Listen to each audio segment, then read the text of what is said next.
যি লোকে আনক ঠগে তেওঁলোকে ভাবে তেওঁলোক বহুত টেঙৰ, কিন্তু নহয়, তেওঁলোকে আচলতে নিজৰ জীৱনৰ বাবে বিষ মিহলাইহে আছে।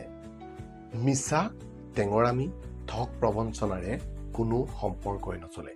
সেয়া এটা সময়ৰ পিছত শেষ হৈ যায়। এজন সঁচা মানুহ পৰি গলেও পুনৰ উঠিব পাৰে, কিয়নো তেওঁৰ অন্তৰত সদায় সঁচাটো থাকে। কিন্তু প্ৰবঞ্চক এজনে যিমানেই নাহাহক কিয়, তেওঁৰ মনটোত সদায় এটা চিন্তা থাকেই।